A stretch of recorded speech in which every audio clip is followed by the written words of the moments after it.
திராவிட நெருப்பு தான் டெல்லி வரை எரிகிறது. இந்தியாவில் திமுக தான் எதிர்க்கட்சி. உக்கிரமான உதயநிதி.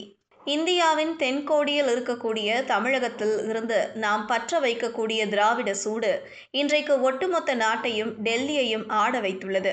அதனால்தான் திமுகவை எப்படியாவது ஒழிக்க வேண்டும் என்று பாஜக பல திட்டங்களை தீட்டி வருகிறது. புதிய கட்சி தொடங்கியோருக்கு வரலாறு இல்லை. திமுகவின் ஒவ்வொரு தொண்டனுக்கும் வரலாறு உள்ளது. 2026 தேர்தலில் திமுக வெற்றி பெற்று 7வது முறையாக ஆட்சி அமைக்கும் என துணை முதல்வர் உதயநிதி ஸ்டாலின் சூளுரைத்துள்ளார். பீகார் தேர்தலில் என்டிஏ கூட்டணி அபார வெற்றி பெற்றுள்ள நிலையில் பாஜக தனது கவனத்தை தமிழக தேர்தலில் செலுத்த திட்டமிட்டுள்ளது.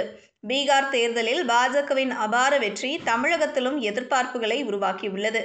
இந்த நிலையில் உதயநிதி ஸ்டாலின் பாஜகவின் வெற்றியையும் எதிர்க்கட்சித் தலைவர் எடப்பாடி பழனிசாமியையும் கடுமையாக விமர்சித்துள்ளார்.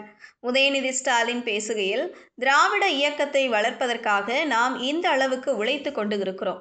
ஒவ்வொருத்தரும் பாடுபட்டு இருக்கிறோம். திராவிடம் என்றால் என்னவென்றே தெரியாத எடப்பாடி பழனிசாமி பாஜகவோடு சேர்ந்து கொண்டு திராவிட இயக்கத்தை அழிக்கின்ற வேலையில் ஈடுபட்டிருக்கிறார். திமுக என்பது போராட்டத்தாலும் தியாகத்தாலும் உருவான இயக்கம். இன்றைக்கு தமிழ்நாட்டில்தான் திராவிட முன்னேற்ற கழகம் ஆளும் கட்சி. டெல்லியில் திராவிட முன்னேற்ற கழகம்தான் முக்கியமான எதிர்க்கட்சி. அண்ணா திராவிட முன்னேற்ற கழகம் தமிழ்நாட்டில் அது ஒரு அடிமை கட்சி. நாம் இப்படி கொள்கையோடு செயல்பட்டு கொண்டிருக்கிறோம்.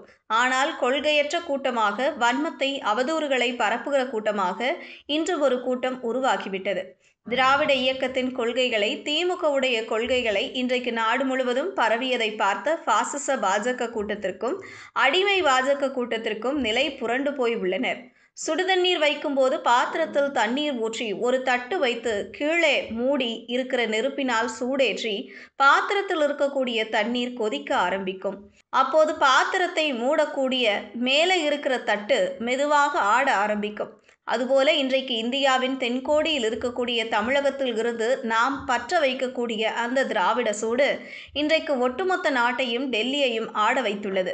அதனால்தான் திமுகவை எப்படியாவது ஒழிக்க வேண்டும் என்று ஒன்றிய பாஜக அரசு பல திட்டங்களை தீட்டி வருகிறது. அந்த சூழ்ச்சியின் ஒரு பகுதிதான் இப்போது நடக்கிற SIR என்கிற திட்டம்.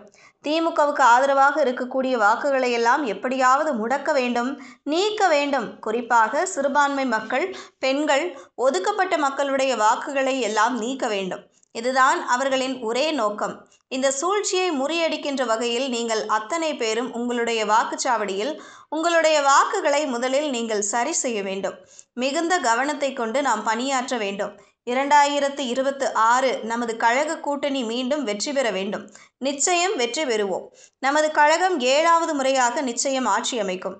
நம்முடைய தலைவர் கடந்த 2வது முறையாக நிச்சயமாக முதல்வர் நாற்காலியில் அமருவார். தமிழ்நாட்டு மக்கள் உட்கார வைப்பார்கள். இந்த வெற்றி உறுதியாக கிடைக்கும். அதற்காக அடுத்த 4 மாதங்களும் நாம் தொடர்ந்து பாடுபட வேண்டும் என கேட்டுக்கொண்டுள்ளார்.